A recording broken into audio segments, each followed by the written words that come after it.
Ladies and gentlemen, a warm welcome to the Kunsthaus Bregenz. Actually, there will be a simultaneous translation, but the people, they stuck, the translator, they stuck in the train, but they will come the later. So the first talk, we rely on your English, but from then onward, there will be a simultaneous translation for the second talk onward. My name is Jonas Lieber, I'm the director of the Kunsthaus Bregenz, and I'm very happy that we are honored to host this event, this symposium here today. I remember when actually Kirsten Heatherwick, my colleague from the department, came to me and suggested to do again the second time, I think at least it's to work with Peter Ebner again, and to do the symposium. I was actually really thrilled because since 1.5 years we have the Sammlungsschaufenster, the collection display in the post office building next to us. And there we show, I hope that you will all have the opportunity and time to go there if you have not have seen it yet. There we show the architecture models by Peter Zumthor. We had an exhibition here in 2007 with the work by Peter Zumthor. And from then onward, we get all his models as a permanent loan for our institution, for our collection. And we are very happy now to show this archive of him, to show these models. But for us, for the Kunsthaus Bregenz, it's also important not just to show things or to, to present the work of Peter Zumthor, but to keep it alive, and to keep it alive also with events like this. So I was very happy that we can now host this event, and especially as the title is From Model to Reality. So the point of the model as part of the production process for architectural practice will be a key issue, and that relates so well with our Peter Zumthor model presenting, which we do there. I really like to thank, I'd like Kirsten again to thank you. A very a big thank to Peter Ebner. It's very great that you curated this great symposium for us. But as you know, you can have the greatest ideas. If you can't finance them, then it's a bit a problem. And so we also like to thank very much, and it's so nice that he's here. I've seen him here. We like to thank Zumthor Beleuchten, and Jörg, especially to you, we thank very much. And also to the friends of the Kunsthaus who also supported this event very much. And I also would like to thank our cooperation partner. I've seen Verena Conrad here from the VAI, Vorarlberger Architekturinstitut, where we work together on this symposium. And I wish us all, and I'm quite sure if I look at this impressive list of architects who will talk to us, I wish us some great 2 informative days. Thank you very much.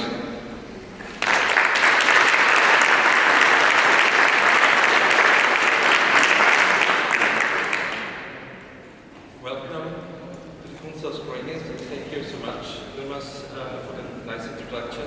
And 2009, when we started first time this series together with Kirsten Heatherwick, which had the idea this year too, and Winfried Nussbaumüller, who is not anymore in the Kunsthaus Bregenz, but still very active in Vorarlberg. So both was coming to me and said, please, can we do it again? And I was very happy because, the place itself, the museum, is fantastic, and I think it's a very good context to have a symposium like this happen.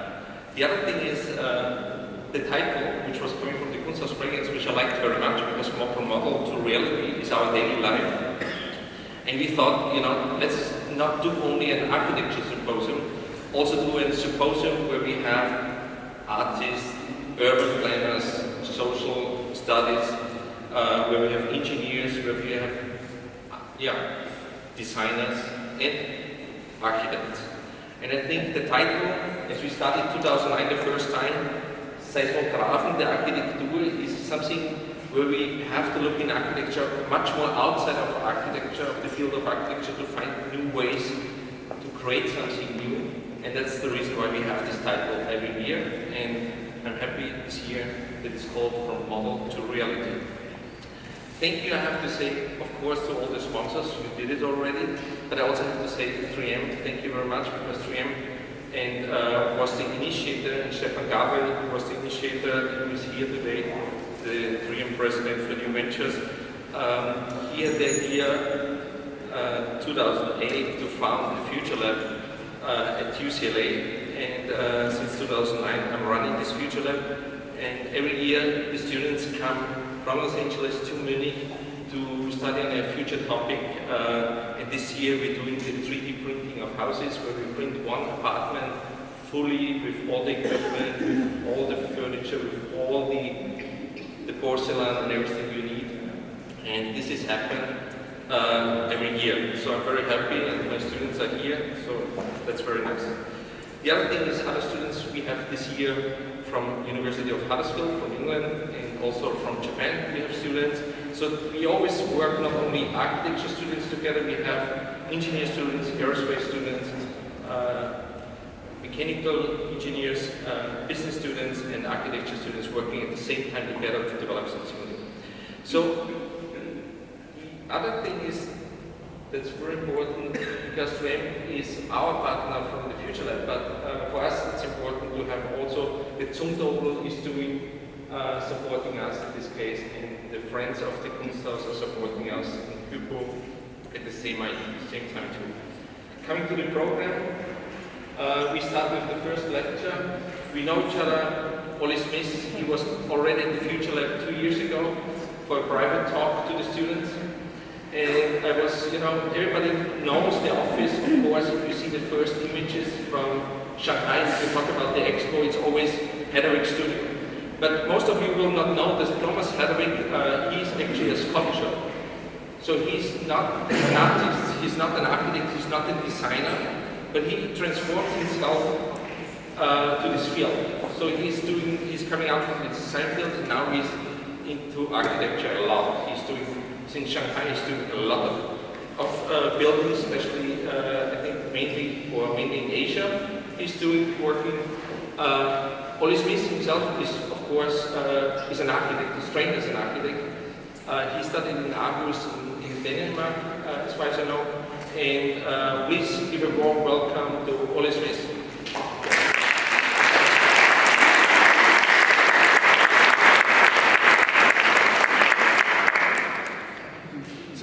My name is Ollie, I'm from Denmark. Well, I'm here to talk a little bit about Heatherwick Studio in London, where I've worked for the last 9 years. And as Peter said, Thomas is not an architect, and that's very exciting for us. But the whole studio is actually 130 people now. We were 13 when I started. The whole studio is a mixture of architects, designers, workshop technicians, makers. And the workshop is a third of the studio, so 200 square meters of pure workshop with all the machines you can imagine, and a few you can't because we built them ourselves. And that's what makes it really exciting to work. As this is great for me, because it is from model to reality, but also between art, architecture, and society, you'll see later. So we design stuff, we take it into the workshop, we build it one-to-one. Realize it doesn't work, go back, redesign it, hopefully until it works. Well, I better get started, because I've got a lot I'd like to show you. This dog is called Molly. She belongs to the director of the Olympic Committee.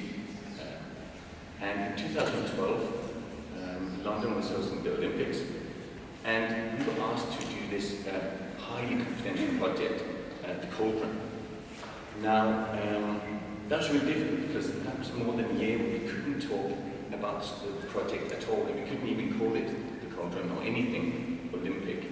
So it was called Betty, and as cauldrons go, they come in many shapes and colors, and they can be discs on sticks, and they can be balls on sticks, and they can be curvy, and what we tried to do, and that is one of the good things about working with Thomas, is that he tries to tell a story, and he thought, let's try and tell a story, make it more a process than an object.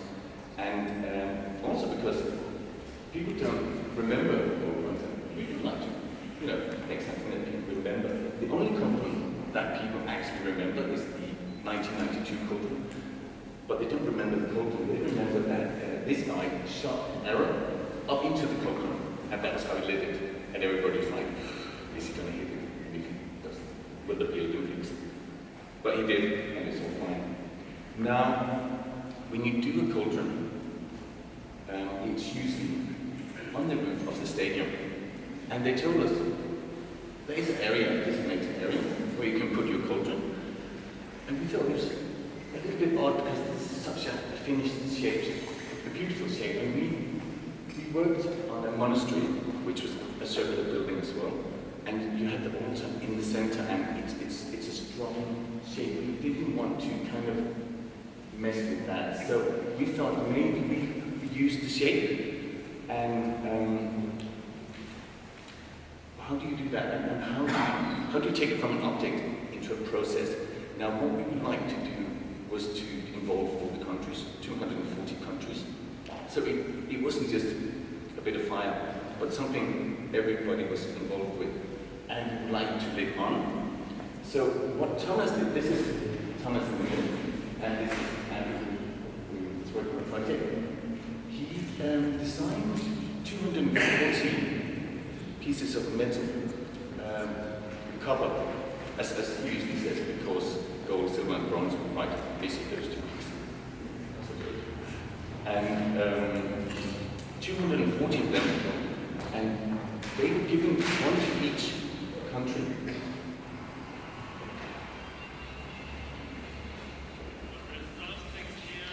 Because this brings us to the prime purpose of this grand opening ceremony. You're welcome, the athletes, of course, representing more than 10,000 competitors in London 2012.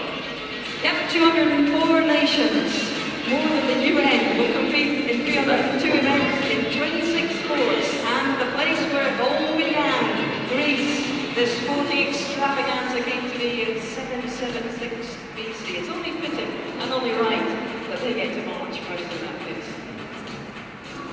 106 members of the Greek team, and that was Greece. So, what do you do with the cover? Now, we would like to wheel it, and because Thomas got the background in sculpting and 3D designing from the Royal Academy of Art in London, he's very particular about what process, and there's not many people nowadays who can wheel metal.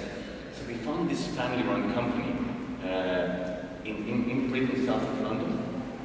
What they do is they repair and build old cars where you still have to hammer and steel into the right shape.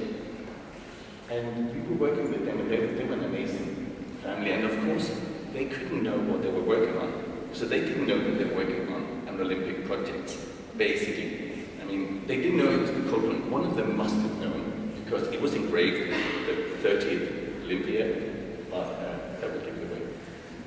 But they worked on this project, and they did an amazing job. And let me show you a little bit more.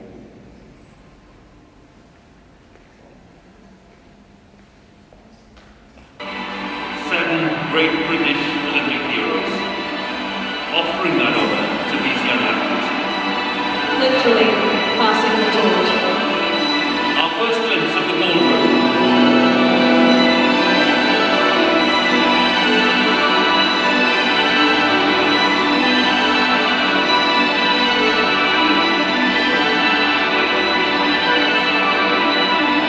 Designed by Heatherwick. It really is a stunning work of art.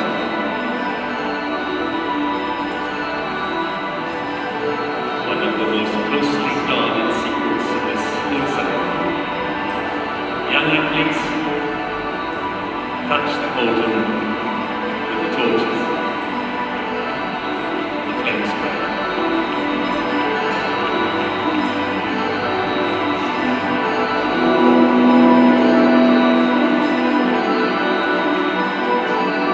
Now burning brightly.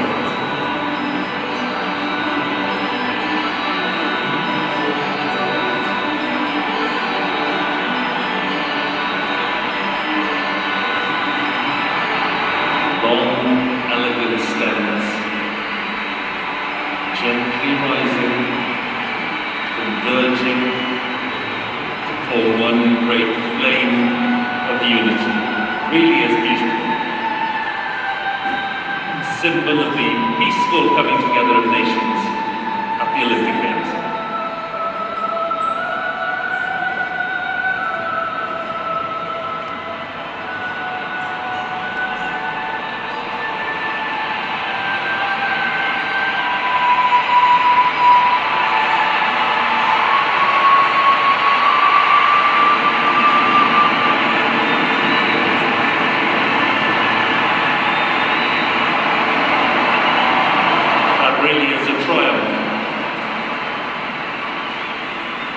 Breathtaking in its beauty and its ambition.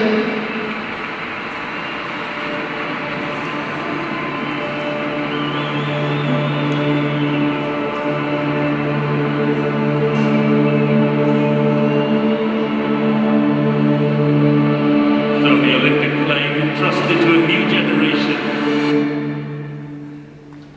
Not a dry eye in the audience, and not among us either, because we were sitting there thinking, that was wrong. That was my job.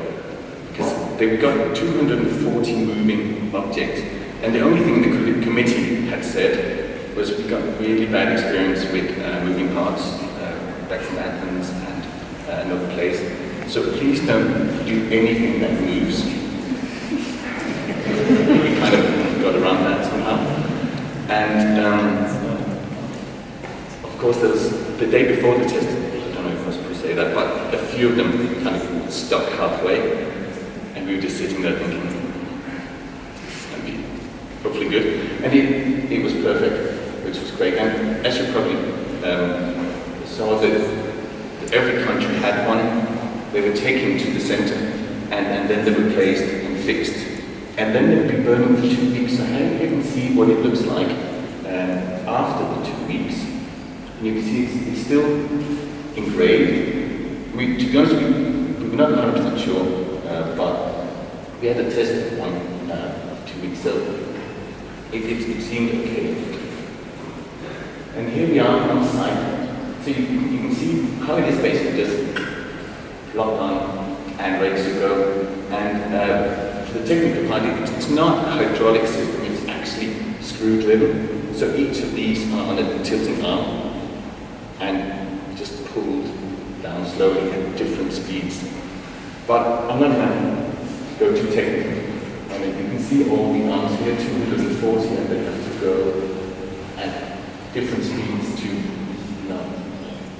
hit each other. And in the end, these problems was all packed up after they were just cooled down and sent back to the happy countries that was part of the Olympics. The next project was also a national event. It was the Expo in China, and that was in 2010. And we did the pavilion for Britain. It got the Bitkin Prize, and it was awarded the best pavilion in the whole of the Expo, which is 200 countries. And that was rather good, because again we had a difficult brief. They said you can do whatever you want. You have to fill it with advertising stuff. So we kind of got around that. And it has to be between the top 5. It has to be in the top 5. That was a difficult one. And now, most of you have probably been to the Expos, and you know how crowded it is, and how the buildings are squeezed up against each other, like packed like sardines, because every country get a plot. We got 6,000 square meters. And most countries try to build the biggest building they can to show how amazing we are. And when you do that, you just realize that you end up with narrow corridors between amazing buildings that you can't really see. So what we did was we took our site, 6,000 square meters, and we thought maybe we just make a massive garden. and then a smaller building, because then we would have a lot more money per square meter for the building, and we would have a garden where people can sit and watch our building. And we love that kind of stuff. So that was kind of what we did. If we go to the actual building, what we tried to not do was this advertising suite. We were trying to create something where the exterior also was the interior. So that was exactly what we did. The building is built out of fiberglass rods, which are 7 meters long, and that is the building. There's a structured box. I'll get back to that, and the rods have got seeds in them. And this was part of the brief as well, because Kew Gardens in London was the first museum in the world to kind of start collecting seeds, and they got, I think, a third of all the seeds that does exist in the world. So we used 250,000 seeds and put them into our 60,000 acrylic rods. Now that when you're outside, you realize that's a lot of rods. And this is how you present the architectural concept to the British. I mean, that works. It's about unwrapping. So you unwrap it like a present, and you create this kind of urban landscape. Urban, but trying to be soft and friendly and natural at the same time. And it worked quite well. People really enjoyed it and spent some time there.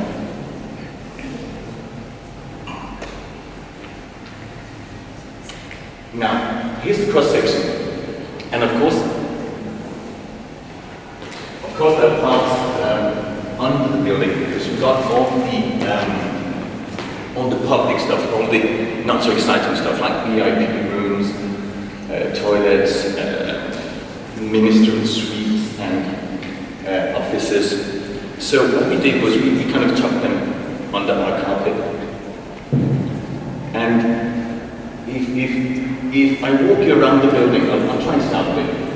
You enter here, you walk under the building, up there, and then you walk into the building, and you can stay there as long as you like. Some people just ran out here. Then you come back out, you're under the skin, you're underneath the garden. Here you're in the building, and then you can enter the garden. You can sit and relax. I should probably get a laser pointer. Very modern. So here's just the plan of the different rooms that we tuck under. And here we've got back to the technical stuff. So you've got this diaphragm, which is made of plywood steel. That is the structure, and in that you've got the 60,000 rods going through, and every rod is 7.5 meters long. So it's aluminium in the center bit, and then acrylic at the end. But the acrylic goes all the way through because it needs light from outside and into the building. So you kind of got 60,000 tiny lamps on a sunny day, and you could do 200 of these rods a day. And this was with Chinese contractors, and that was very difficult. But luckily we had a company called Maze from England to project manage it, because the precision here is key. There's exactly 100 millimeters between each rod, down at where it's fixed, but also at the end. And it was actually 100 mil, and that was because this company and our people on site spent so much time on emphasizing the importance of the quality. Now you can say that it's not the smartest architect to build a building and then punctuate 60,000 times. But we waterproofed it with these red gaskets, and it did work. And here you can see how it kind of changed haircut as it was built, and you can see how the structure was also part of steel rods that it's sitting on, and other rods as well. And you see some of the landscape taking form. And the engineers who worked with us, they basically had to create a software to understand how to build this and communicate it. So like we got lots of cameras, so they built their own software with buttons and everything. And I was just saying that there's exactly 100 mil between each rod at the end. I can see one that's not snagging there. The scale of it was 20 meters high, which doesn't sound as much, but when you're walking around it, it is quite odd, and what was quite beautiful as well was that it kind of waves in the wind, just slightly. You can see it moves a little bit. It looks more like a render than anything we've ever done, and it's actually a better render than I remember.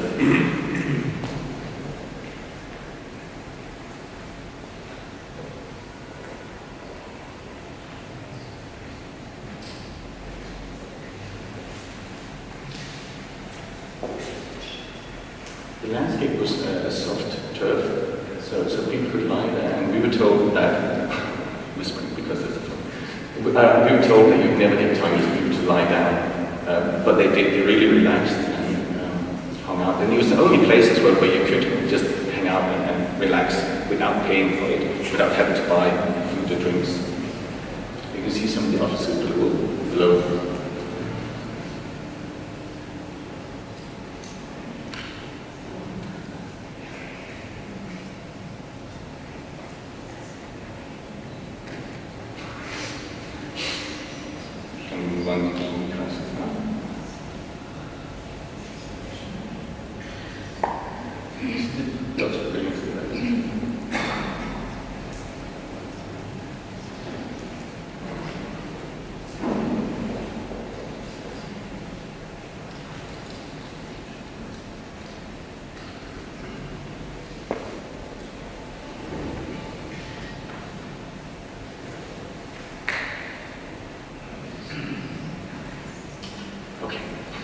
I think we got it. Now, this photo is actually taken from the Dutch Pavilion, and so lucky they had a viewing platform that basically built on our building.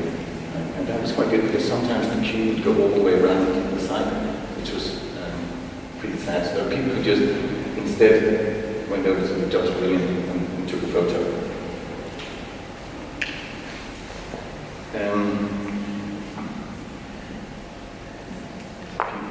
This one is quite funny because when the British minister was on site with Thomas, he realized that you can actually see the Union Jack in the building. We realized that quite early in the process. We were like, first of all, we're not sure that what we can do in our models and 3D models actually will happen in reality. So maybe we shouldn't tell everyone. And also, it could be a little bit cheesy if that was how we tried to build the project. So we just thought maybe they'll notice. And he did, and they were so excited. Especially because they were not told, they were like, he was trying to convince the other ministers, like, it is the Union Jack. So I was like, is it? Yeah. So that was a good moment. And this is actually before it's open. You can see people are relaxing, but there's quite a lot more people later. The turf, of course, is grey, 98% grey with 20% red, because there's a bit of red in the building. And this is the level of detail Thomas goes to with everything. If it's a door handle or if it's a building. And you can see the entrance, red as well. Now, what I'd like to show you with one of these photos is that you can see a bit of light in the center part. That is light that comes from within the building. So at the end of each rod that I showed at the beginning, there's a tiny LED. So at night, you've got these 60,000 rods. Of course, not the ones at the bottom, but quite a few, 50,000 probably, rods that's lit in the building. And this light goes through the rods out, but it's not very strong light, you just notice it, it just shimmers. And the same thing again when you go inside, you can see the light from outside. So this is in the evening, and this one is during the day where the light is coming through, and you can see when there's a cloud passing because it changes slightly. And the shape that you got in here is generated from the shape of the outside. So it is that simple and very complex. And again, like the Union Jack, this photo somehow looks like Chewbacca from Star Wars. That's not probably very far. But except for that, it's a very special room to be in. And now I'm just going to quickly do a little bit more of the cinema and let Thomas talk to you.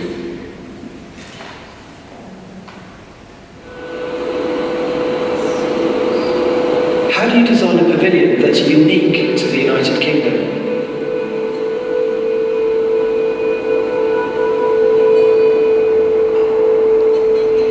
In our research, we discovered that London was one of the greenest cities of its size in the world, and we have this long history of bringing nature into our cities.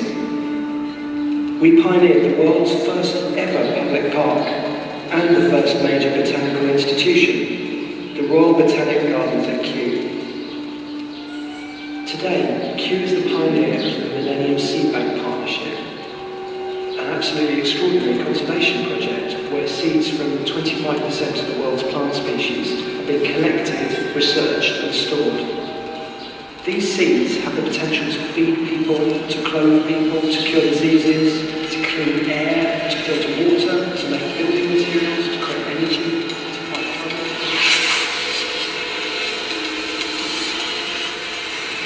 60,000 transparent rods, each one 7.5 meters long and containing seeds, to grow into a building.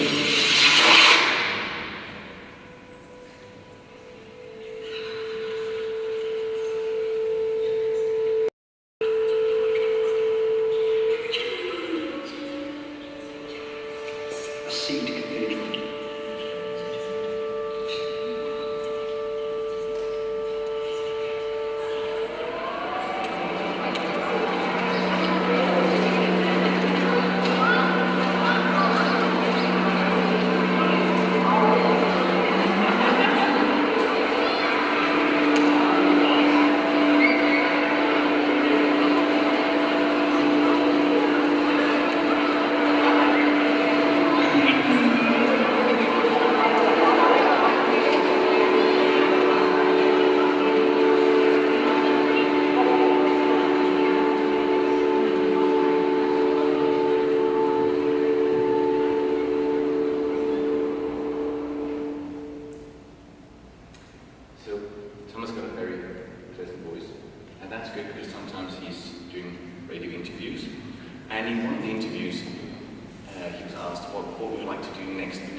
If it's very green and sustainable. And the next day, a guy from Teesside up in North England, East England, cold. Teesside is actually rated the worst place to live in all of UK. And he called and said, I'm doing a power station. And we got an amazing master plan for this whole area to regenerate it from this industrial place that it used to be. Coram steel was made here, and now we're going to regenerate it. So we got a master plan, and we would like a power station. And it should be something like this, a 50 megawatt power station. Biomass, so it's very clean and really good. And we had people to check that, of course, because that's not our expertise. But we decided to not do exactly this building. And we look back to the Victorian buildings, the power station and train stations like 150 years ago, where people really celebrated power. And these buildings were beautiful. They were always in the center of town, which maybe not always was great. And they were often by the river, so you could transport everything by river. And here's another example, which today is the table. Now this is the master plan by Alsop, and this is it's quite something we're up against. They call it the land of the giants because you've got some quite big buildings looking at our site. There's a stadium, there's an Expo sculpture which is gigantic as well. It's called Tenement. And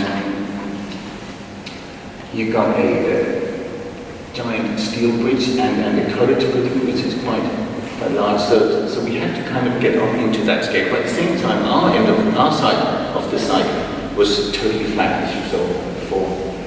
Now we could have done something like this, but instead we went back to the client and said, what would you like? I mean, normally a brief can really help kickstart a creative project process. And he said, we don't want to fence it off. We want people to come in to the power plant, understand what we're doing, that it's a good power plant. And we understood that and thought, what can we do with a power plant? Because this is what they normally look like. And we were working with a Finnish company, engineers, who said, this is how it's supposed to be. And we said, sure, we must be able to do a few things. Can we put the cooling plant on top of the boiler island? And then we kept on for days, and days turned into weeks. And in the end, they were like, yes, we can do something. Because we started to understand the process. They understood that we were not going to just do a normal power plant. So, without going into too much detail, this is what we did. On the top here, this is 45 meters up in the air. We got the visitor center, and then we got offices on top of. This is all machinery. This is all plant. And then we got the cooling plant. And finally, the stack. Now, we didn't really like the stack because it kind of gives it all away. It says some kind of a factory on a power plant. We wanted to do something a bit more friendly. So we thought, what can we do? But we were kind of saved by some acoustic problems. Because of the acoustic problems, we decided to take the soil quite high up. And once we'd done that, we thought maybe we just carry on, put a skin on the whole building. That was kind of the concept done now. It was just time to fiddle with it, fine-tune it for weeks and weeks, day and night. And the green area around it is quite interesting. We've been working with the local university because the client said, I'd like the university to be part of it. This is the Teesside University. And maybe they could have a unit or a few rooms in the power plant because there's a unit there and there's a professor who's very interested in the brownfield grass. I mean, the whole nature in that area, and that is, they were doing brownfield studies, and that is a plant research unit. And this grass is quite special because there's so much coal in the soil, and it's been that for the last 100 years. And therefore the grass and some of the bushes attracts very specific butterflies. And then we had a long talk about that. So we decided to turn this building into a part, kind of a power part of the power plant. And the university would have some rooms in there where they could study and take samples, and then this would be the exits. And finally we would clad the top in zinc with a standing seam. And if you go back to the more technical bits and the structure, we were very inspired. I mean, first of all, you're thinking, how do we actually do this? Because now we had a concept idea. And luckily we worked with Arab's Advanced Engineering. That's a unit within Arabs in London of, just as I was about to say, people who are really, really interested in doing creative design and know how to build buildings. And what we thought was, could we do it like Zumthor did in 1894, something like that, and have a hyperboloid structure? Because there was also a budget issue, and hyperboloid structures are made of straight pieces next to each other, and you twist them, and then you create a curve. But of course, we're not talking about just one hyperboloid structure. These are Russian, and we find them they're quite beautiful. But we were talking about 3 of them, kind of put together, and the engineer said, oh, you've got so many forces going on there. But you can see that they're really excited about it. So we worked on this, and of course it was designed so it worked with the plant. So the orange here are basic machines. And on the top, you've got the visitor center, where you can have a conference like this. You could get married, or I'd love to get married there, tease there. And finally, you got the whole power plant. And we got planning for it.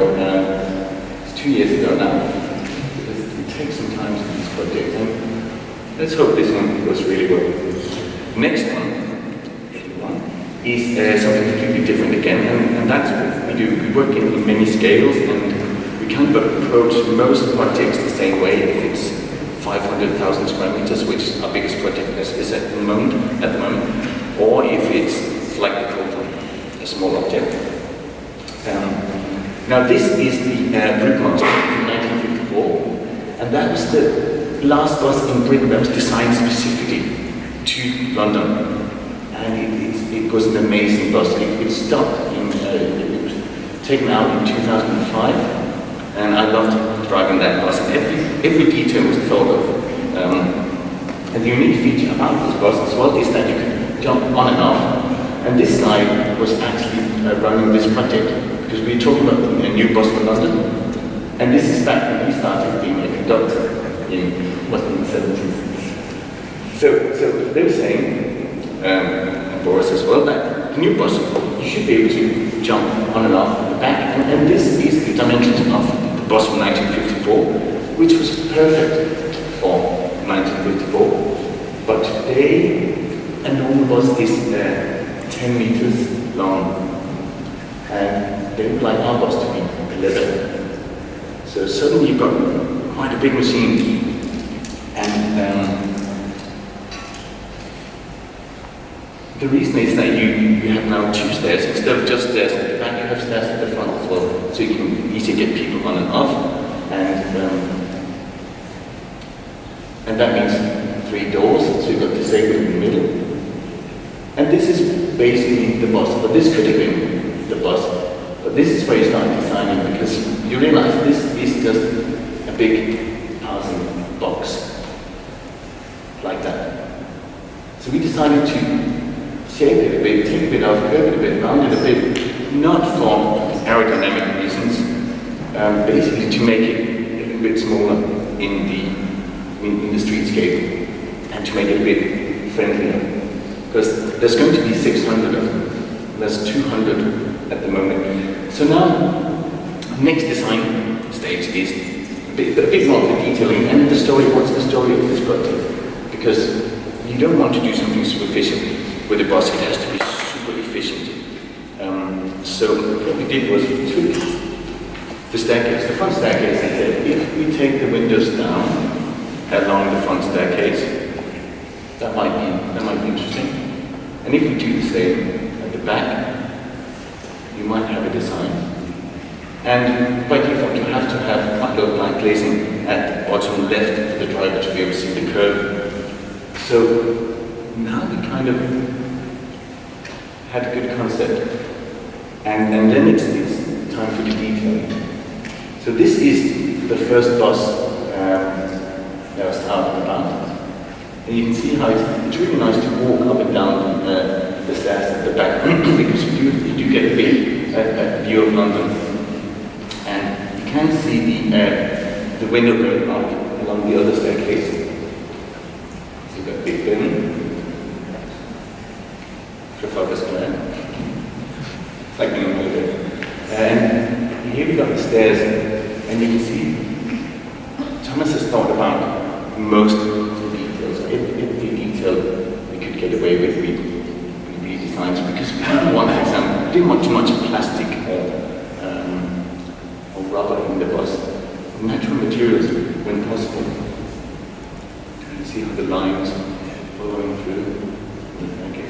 This is the stair on the side.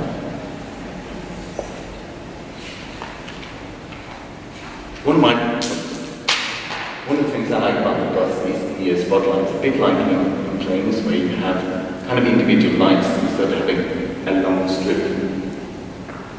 And that was the new bus for London.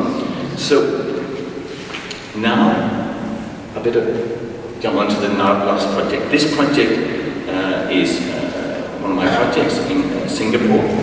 It's a university building. It says you are here. That's from another talk. But that's the NTU, the Technical University in Singapore. And it's a campus of 30,000 students. It's called the campus in green. So that's because it is extremely green, and it's a really nice campus. But it was designed back in it was started in the 50s, and some of these buildings designed by Kunsthaus in the 80s, and it hasn't developed since. So now they've got a massive scheme of regenerating this university, and part of this is about teaching. Here's our site. And if you look at the typical building in the university, you've got these long corridors without windows, without lights, and you can look into the classrooms. They don't always have windows, and in there, the idea was that you sit in rows in your box and you take notes and you learn from the master. Now they would like to change that in Singapore, because it's been like this for many years, and of course it's worked, but it's time to teach in different ways and introducing working in groups. And our belief is different as well, because people can study everywhere now. It's not like you need a big library. You've got the internet, and here, this is from the university where they're studying in the car park. And that was actually really nice, because it's always like 30 degrees, but here you've got a breeze coming through. Of course a bit of pollution as well. So it's about time that they have a learning hub, and that's what we were asked to give them. Now this is a 12,000 square meter building with 60 classrooms, and it's meant to be about working in groups, and it will be the first building that kind of unifies the whole campus, because the campus is split up. So you've got engineering this end, you've got art that end, and it's a huge campus, so the art students would never meet the engineers. And this is the first time they work, because in this building you'd have 60 classrooms where they'll study together. Now we thought, if you want to do something different to sitting in rows in your square box, and you sit around these round tables, maybe we do rounded rooms, and each of these rooms should be unique. So when you're in your classroom, you know it's your classroom, or you can say, oh, we like this classroom, because you can book them. It's a 24-hour building, and you can book them for whatever you like. So here you've got one level of classrooms, and the toilet, that's the blue one, and the structure, which of course is quite important. And this is the circulation route, where we have an atrium in the middle, and then we have balconies at the sides. And I'll show you a bit more about it later, but you've actually got natural ventilation in the whole atrium. So you've got a stack effect.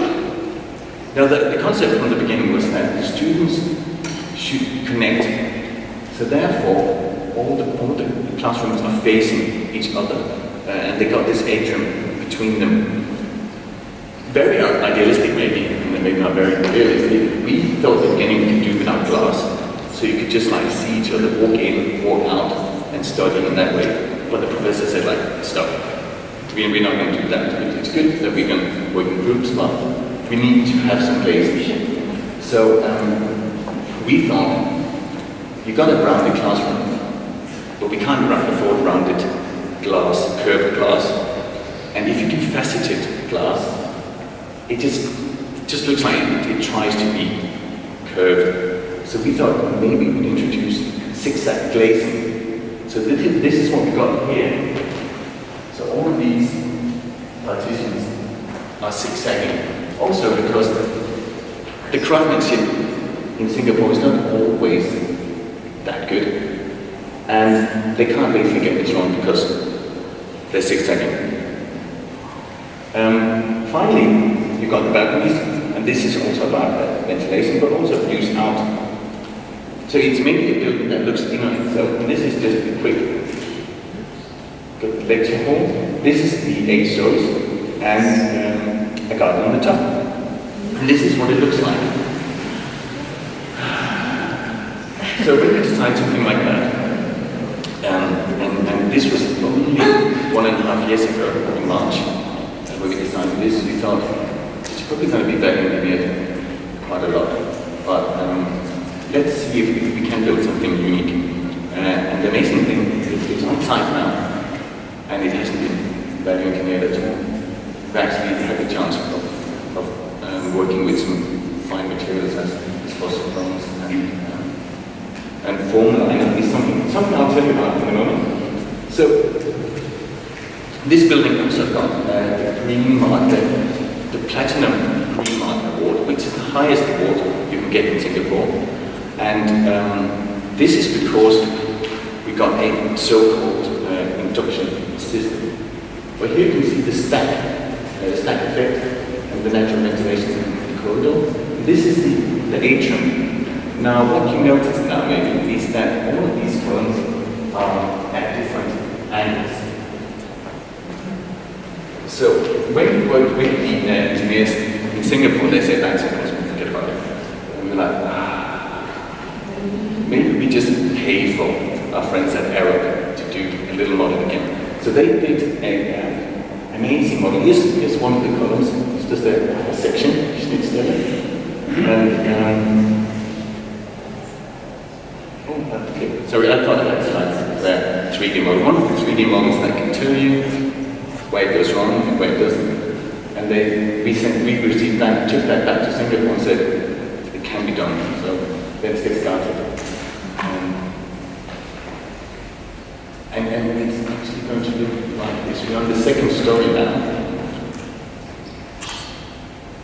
And you can see the zigzag glazing. So you walk from the outside, you're outdoor, and you walk into the classroom. And we kept it quiet. We didn't want to spend a lot of money on hiding all the mechanical equipment. Also because we're a little bit proud about the award, the Platinum Green Award, because you can see what's called an induction system. Now this is instead of normal air conditioning. And then you can see how the classrooms are open into the atrium, but glazing around the building, it's actually quite a closed building from the outside because of heat gain. But you can see this machine up here that goes all the way around the walls. Now that's instead of having a normal aircon unit that blows cold air at you, this is an aircon wall. So the way it works is that it's passive displacement ventilating. So you've got the chiller up here. Now we're lucky because up here it's 30 degrees, 31 degrees, and we would like it to be something like 22, 23 in here. So you don't need to cool it that much.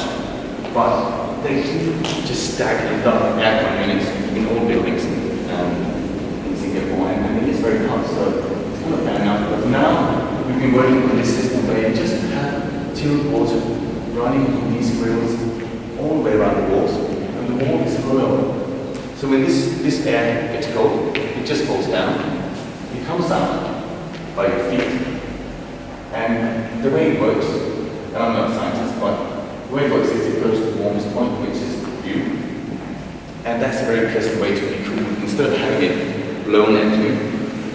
And there's no engines, there's no motors, there's no electricity. You just need to take it 8 degrees down. So that was really a great part of this building as well. So proud of this. And here you can see some of the zigzag windows on the facade. Now I could talk forever, but I'm not going to, so I've just shown a few renders. We are doing the facade right now. That's a prefab facade made by some kind of concrete artist in Singapore. He's very excited about it, and he's the opposite of most of our contractors. He's like, we could do another mock-up.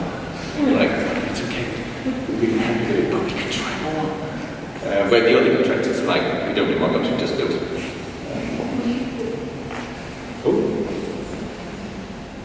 And you can see a bit of the roof, it's covered, but it's fully open. And the ground floor is fully open as well. And now we're going to go in through where we've got balconies above.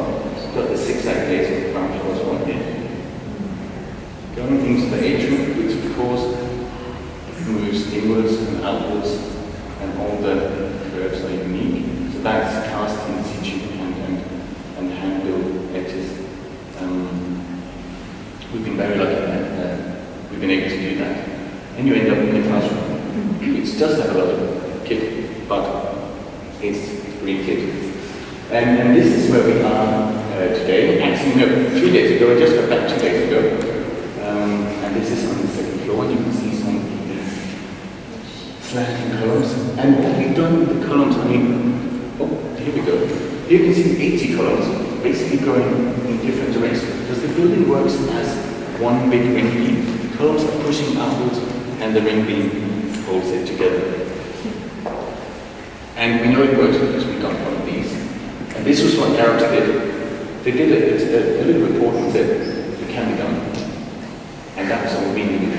Now we've got slanting columns, but we would also like to try to do something more with the columns, because concrete columns, like off-form concrete, can be a little bit brutalist. And we thought if we give it a nice, soft pattern, that will make them even friendlier. And we designed that in 3D, send it to, we actually worked with a company, we sent it to be a CNC cut. So they CNC cut an MDF shape, and then they cast the PU rubber form onto that, and finally they put that into the steel formwork. And of course, during every phase, everybody said, we can't do that, it's not possible, it can't be done. It is the first time it's ever been done as a color. And then you can't calculate that. But luckily we got some clever guys, or maybe it's just easier there. Here you see a few of them. So this is the curvy shape. See how they're slanting a bit. Now we thought, this is really interesting, that you can take rubber, put it into formwork relatively cheap, and create concrete that's quite exciting. So we spoke to this Italian artist called Sarah Fanelli. We worked with her before, and she's amazing. We said, we're doing these 4 structural cores, and we managed to get them, put some pigment in, so they got a nice red warm color. But we would like to do a bit more. Could you help us? Could you do drawings that says Singapore University Life? And she came back with hundreds of drawings, actually 500. And we started working with her to like put the best together. And how do you put them together? And how do you put them together so they actually can become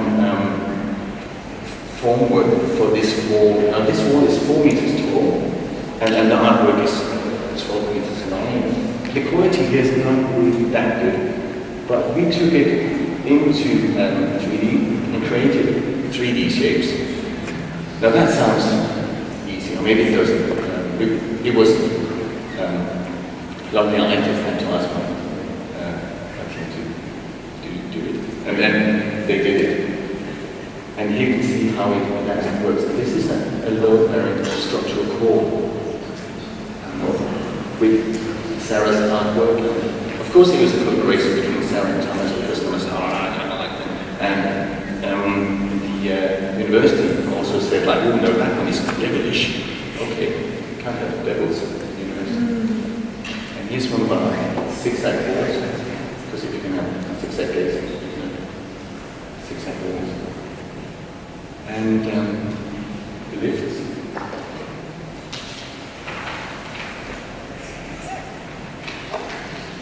And this is the final image.